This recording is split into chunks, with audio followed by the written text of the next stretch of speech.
ನಮಸ್ಕಾರ ಸ್ನೇಹಿತರೆ.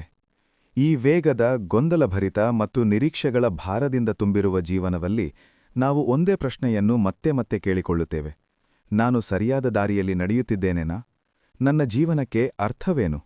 ಯಾಕೆ ನನಗೆ ಇಷ್ಟು ಸಮಸ್ಯೆಗಳು ಬರುತ್ತಿವೆ? ಈ ಎಲ್ಲ ಪ್ರಶ್ನೆಗಳಿಗೆ ಸಾವಿರಾರು ವರ್ಷಗಳ ಹಿಂದೆಯೇ ಉತ್ತರ ನೀಡಿದ ಮಹಾನ್ ಜ್ಞಾನಸಾಗರವೇ ಶ್ರೀಕೃಷ್ಣನ ಉಪದೇಶಗಳು.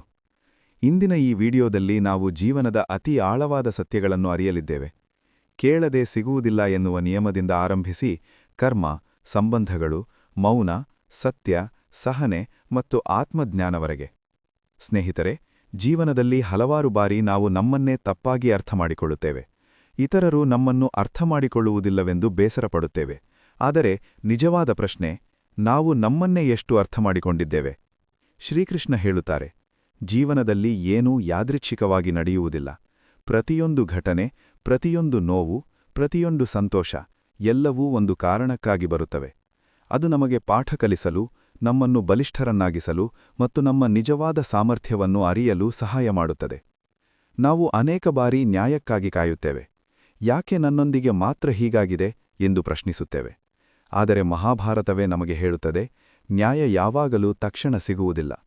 ಕೆಲವೊಮ್ಮೆ ಅದು ತಡವಾಗಿ ಬರುತ್ತದೆ, ಆದರೆ ಖಂಡಿತ ಬರುತ್ತದೆ. ಕರ್ಣ ಮತ್ತು ಏಕಲವ್ಯರಂತಹ ಮಹಾನ್ ವ್ಯಕ್ತಿಗಳು ಜೀವನದಲ್ಲಿ ಅನ್ಯಾಯ ಅನುಭವಿಸಿದರು. ಆದರೆ ಇಂದಿಗೂ ಅವರನ್ನು ನಾವು ಗೌರವದಿಂದ ನೆನಪಿಸುತ್ತೇವೆ, ಏಕೆಂದರೆ ಅವರು ತಮ್ಮ ಪರಿಸ್ಥಿತಿಯನ್ನು ದೂರುವುದಕ್ಕಿಂತ ತಮ್ಮ ಕರ್ಮವನ್ನು ಮಹತ್ವ ಕೊಟ್ಟರು. ಈ ವಿಡಿಯೋದಲ್ಲಿ ನೀವು ತಿಳಿಯಲಿರುವುದು, ಜೀವನದಲ್ಲಿ ನಿಜವಾದ ಶಕ್ತಿ ಎಲ್ಲಿ ಇದೆ? ಯಾಕೆ ನಾವು ಕೆಲವೊಮ್ಮೆ ಒಡೆಯುವಂತೆ ಅನುಭವಿಸುತ್ತೇವೆ? ಸಂಬಂಧಗಳಲ್ಲಿ ಏಕೆ ನೋವು ಉಂಟಾಗುತ್ತದೆ? ಮೌನ ಯಾಕೆ ಕೆಲವೊಮ್ಮೆ ಅತ್ಯುತ್ತಮ ಉತ್ತರವಾಗುತ್ತದೆ? ಸ್ನೇಹಿತರೆ, ನಾವೆಲ್ಲರೂ ಪ್ರೀತಿಯನ್ನು ಹುಡುಕುತ್ತೇವೆ. ಆದರೆ ಅನೇಕ ಬಾರಿ ನಾವು ತಪ್ಪು ವ್ಯಕ್ತಿಗಳಲ್ಲಿ ಅದನ್ನು ಹುಡುಕುತ್ತೇವೆ. ನಾವು ಹೆಚ್ಚು ಕಾಳಜಿ ವಹಿಸುವವರು ನಮ್ಮನ್ನು ಹೆಚ್ಚು ನೋಯಿಸುತ್ತಾರೆ. ಇದು ಜೀವನದ ಕಠಿಣ ಸತ್ಯ. ಆದರೆ ಇಲ್ಲಿ ಒಂದು ಮಹತ್ವದ ಪಾಠ ಇದೆ. ಪ್ರೀತಿಸುವುದು ತಪ್ಪಲ್ಲ, ಆದರೆ ನಮ್ಮ ಸ್ವಾಭಿಮಾನವನ್ನು ಕಳೆದುಕೊಳ್ಳುವುದು ತಪ್ಪು. ಜೀವನದಲ್ಲಿ ಪ್ರತಿಯೊಬ್ಬರೂ ನಮ್ಮೊಂದಿಗೆ ಶಾಶ್ವತವಾಗಿ ಇರಲಾರರು. ಕೆಲವರು ನಮ್ಮ ಜೀವನದಲ್ಲಿ ಪಾಠವಾಗಿ ಬರುತ್ತಾರೆ, ಕೆಲವರು ನೆನಪಾಗಿ ಉಳಿಯುತ್ತಾರೆ. ಆದರೆ ಪ್ರತಿಯೊಬ್ಬರೂ ನಮಗೆ ಏನೋ ಒಂದು ಕಲಿಸಿ ಹೋಗುತ್ತಾರೆ. ಶ್ರೀಕೃಷ್ಣ ಹೇಳುತ್ತಾರೆ, ನಂಬಿಕೆಯಿಡು, ಆದರೆ ಯಾರ ಮೇಲೂ ಸಂಪೂರ್ಣ ಅವಲಂಬಿಸಬೇಡ. ಇಂದಿನ ಕಾಲದಲ್ಲಿ ಜನರು ನಿಮ್ಮನ್ನು ನೀವು ಅವರ ನಿರೀಕ್ಷೆಗಳನ್ನು ಪೂರೈಸುವವರೆಗೂ ಮಾತ್ರ ಒಳ್ಳೆಯವರೆಂದು ಭಾವಿಸುತ್ತಾರೆ. ನೀವು ಎಷ್ಟೇ ಒಳ್ಳೆಯದು ಮಾಡಿದರೂ ಅವರು ನೆನಪಿಡುವುದು ನೀವು ಮಾಡದ ಒಂದು ತಪ್ಪನ್ನು ಮಾತ್ರ. ಆದ್ದರಿಂದ ಇತರರ ಅಭಿಪ್ರಾಯಗಳಿಗೆ ನಿಮ್ಮ ಜೀವನವನ್ನು ಬಲಿಯಾಗಿಸಬೇಡಿ. ನಿಮ್ಮ ದಾರಿ ನಿಮ್ಮದೇ ಆಗಿರಬೇಕು. ಈ ವಿಡಿಯೋದಲ್ಲಿ ನೀವು ತಿಳಿಯಲಿರುವ ಮತ್ತೊಂದು ಮಹತ್ವದ ವಿಷಯ, ಮೌನದ ಶಕ್ತಿ. ಯಾರು ಮೌನವಾಗಿರುತ್ತಾರೆ ಅವರು ದುರ್ಬಲರಲ್ಲ. ಕೆಲವೊಮ್ಮೆ ಮೌನವೇ ಅತ್ಯಂತ ಬಲಿಷ್ಠ ಪ್ರತಿಕ್ರಿಯೆ. ಏಕೆಂದರೆ ಪ್ರತಿಯೊಬ್ಬರಿಗೂ ನಿಮ್ಮ ಮಾತುಗಳನ್ನು ಅರ್ಥಮಾಡಿಕೊಳ್ಳುವ ಸಾಮರ್ಥ್ಯ ಇರೋದಿಲ್ಲ. ಕೆಲವೊಮ್ಮೆ ಮೌನವೇ ನಿಮ್ಮ ಗೌರವವನ್ನು ಕಾಪಾಡುತ್ತದೆ. ಸ್ನೇಹಿತರೆ, ಜೀವನದಲ್ಲಿ ಕಷ್ಟಗಳು ಬರುತ್ತವೆ. ಕೆಲವೊಮ್ಮೆ ನಾವು ಸಂಪೂರ್ಣವಾಗಿ ಒಡೆದು ಹೋಗಿರುವಂತೆ ಅನಿಸುತ್ತದೆ. ಆದರೆ ಅದೇ ಸಮಯದಲ್ಲಿ ನಮ್ಮ ನಿಜವಾದ ಶಕ್ತಿ ಹೊರಬರುತ್ತದೆ. ಈ ವಿಡಿಯೋ ನಿಮ್ಮ ಜೀವನವನ್ನು ಬದಲಾಯಿಸಬಹುದು, ನೀವು ಇದನ್ನು ಮನಸ್ಸಿನಿಂದ ಕೇಳಿದರೆ. ನೀವು ನಿಮ್ಮ ಬಗ್ಗೆ, ನಿಮ್ಮ ಸಂಬಂಧಗಳ ಬಗ್ಗೆ, ನಿಮ್ಮ ನೋವಿನ ಬಗ್ಗೆ ಮತ್ತು ನಿಮ್ಮ ಗುರಿಗಳ ಬಗ್ಗೆ ಹೊಸ ದೃಷ್ಟಿಕೋನವನ್ನು ಪಡೆಯುತ್ತೀರಿ. ಇದು ಕೇವಲ ಒಂದು ವಿಡಿಯೋ ಅಲ್ಲ, ಇದು ನಿಮ್ಮ ಒಳಗಿನ ಶಕ್ತಿಯನ್ನು ಜಾಗೃತಗೊಳಿಸುವ ಒಂದು ಪ್ರಯಾಣ. ಹಾಗಾದರೆ ಸ್ನೇಹಿತರೆ, ಕೊನೆಯವರೆಗೂ ಈ ವಿಡಿಯೋವನ್ನು ನೋಡಿ, ಏಕೆಂದರೆ ಈ ಮಾತುಗಳಲ್ಲಿ ನಿಮ್ಮ ಜೀವನವನ್ನು ಬದಲಾಯಿಸುವ ಶಕ್ತಿಯಿದೆ. ಮರೆಯಬೇಡಿ, ನಿಮ್ಮ ಜೀವನ ನಿಮ್ಮ ಕೈಯಲ್ಲಿದೆ. ನಿಮ್ಮ ನಿರ್ಧಾರಗಳು ನಿಮ್ಮ ಭವಿಷ್ಯವನ್ನು ರೂಪಿಸುತ್ತವೆ. ಶ್ರೀಕೃಷ್ಣನ ಸಂದೇಶವನ್ನು ನಿಮ್ಮ ಹೃದಯಕ್ಕೆ ಸೇರಿಸಿಕೊಳ್ಳಿ ಮತ್ತು ಜೀವನವನ್ನು ಹೊಸ ದೃಷ್ಟಿಯಿಂದ ನೋಡಲು ಪ್ರಾರಂಭಿಸಿ. ಹಾಗಾದರೆ ಇನ್ನಷ್ಟು ಸಮಯ ವ್ಯರ್ಥ ಮಾಡದೆ ನಾವು ಶ್ರೀಕೃಷ್ಣನ ಅಮೂಲ್ಯ ಜೀವನ ಸಂದೇಶಗಳತ್ತ ಸಾಗೋಣ. ನಮಸ್ಕಾರ. ಶ್ರೀಕೃಷ್ಣ ಹೇಳುತ್ತಾರೆ, ನೀವು ಕೇಳದೇ ಇದ್ರೆ ನಿಮಗೆ ಸಿಗುವುದಿಲ್ಲ. ಇದು ಪ್ರಕೃತಿಯ ನಿಯಮ. ಕರ್ಣ ಮತ್ತು ಏಕಲವ್ಯರಂಥವರು ಅನ್ಯಾಯಕ್ಕೆ ಒಳಗಾದರೂ ಅವರ ತ್ಯಾಗ ಮತ್ತು ಮಹತ್ವ ಇಂದಿಗೂ ನೆನಪಾಗುತ್ತದೆ.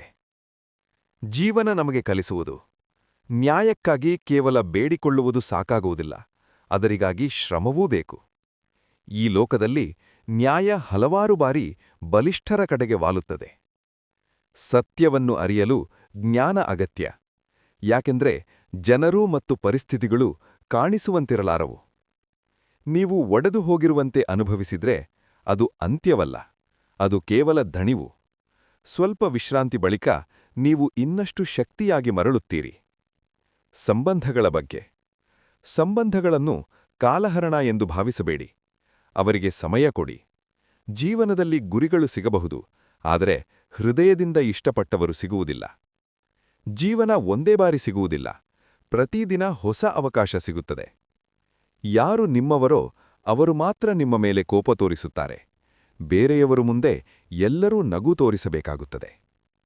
ಯಾರನ್ನಾದರೂ ಪ್ರೀತಿಸುವುದು ತಪ್ಪಲ್ಲ, ಆದರೆ ಪ್ರೀತಿಸಿ ಅವರನ್ನು ಬಿಡುವುದು ದೊಡ್ಡ ತಪ್ಪು. ಮೌನದ ಮಹತ್ವ. ಯಾರು ಮೌನವಾಗಿರುತ್ತಾರೋ ಅವರು ಬಹಳ ಮಾತುಗಳನ್ನು ಹೇಳುತ್ತಾರೆ. ಮೌನ ಕೆಲವೊಮ್ಮೆ ಅತ್ಯುತ್ತಮ ಉತ್ತರ. ಸಹನೆ ಮತ್ತು ನಂಬಿಕೆ.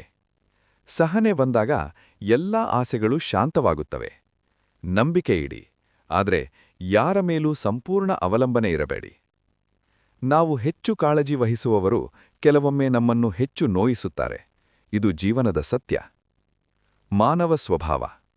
ಜನರು ನೀವು ಅವರ ನಿರೀಕ್ಷೆಗಳನ್ನು ಪೂರೈಸುವವರೆಗೂ ಮಾತ್ರ ಒಳ್ಳೆಯವರು ಎಂದು ಭಾವಿಸುತ್ತಾರೆ. ನೀವು ಮಾಡಿದ ಒಳ್ಳೆಯದಕ್ಕಿಂತ ನೀವು ಮಾಡದದ್ದನ್ನೇ ಹೆಚ್ಚು ನೆನಪಿಡುತ್ತಾರೆ. ಕಷ್ಟ ಮತ್ತು ಕಾಲ. ಕೆಟ್ಟ ಸಮಯವೂ ಕಳೆಯುತ್ತದೆ. ಇದು ದೇವರ ಪರೀಕ್ಷೆ ಮಾತ್ರ. ಕಷ್ಟಗಳನ್ನು ಎದುರಿಸುವಾಗಲೇ ನಮ್ಮ ನಿಜವಾದ ಶಕ್ತಿ ಹೊರಬರುತ್ತದೆ. ಸತ್ಯ ಮತ್ತು ಸ್ವಾಭಿಮಾನ.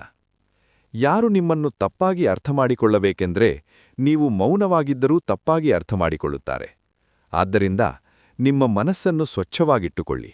ನಿಮ್ಮ ತಪ್ಪುಗಳನ್ನು ಗುರುತಿಸಿ ನಿಮ್ಮನ್ನು ನೀವು ಸುಧಾರಿಸಿಕೊಳ್ಳಿ. ಮೋಹ ಮತ್ತು ಮುಕ್ತತೆ. ಮೋಹ ಕಡಿಮೆಯಾದಾಗ ಕಳೆದುಕೊಳ್ಳುವ ಭಯವೂ ಹೋಗುತ್ತದೆ. ಇದೇ ನಿಜವಾದ ಸ್ವಾತಂತ್ರ್ಯ. ಸ್ನೇಹ ಮತ್ತು ಜೀವನ. ಒಬ್ಬ ಸತ್ಯ ಸ್ನೇಹಿತ ಒಂದು ಸಂಪೂರ್ಣ ಗ್ರಂಥಾಲಯದಂತಿರುತ್ತಾನೆ. ಅವನು ಜ್ಞಾನ ಮತ್ತು ಶಾಂತಿ ಕೊಡುತ್ತಾನೆ. ಸಮಯ ಮತ್ತು ಸತ್ಯ. ಸಮಯವೇ ದೊಡ್ಡ ನ್ಯಾಯಾಧೀಶ. ಇದು ಎಲ್ಲ ಸತ್ಯಗಳನ್ನು ಹೊರತರುತ್ತದೆ. ಸತ್ಯದ ಮಾರ್ಗದಲ್ಲಿ ನಡೆಯಿರಿ. ಒಬ್ಬರೇ ನಡೆಯುವ ಧೈರ್ಯ ಇದ್ದರೆ ಒಂದು ದಿನ ನಿಮ್ಮ ಹಿಂದೆ ಜನ ಬರುತ್ತಾರೆ. ಜೀವನದ ಸಾರ. ಇತರರ ನಿರೀಕ್ಷೆಗಳಿಗಾಗಿ ಬದುಕಬೇಡಿ.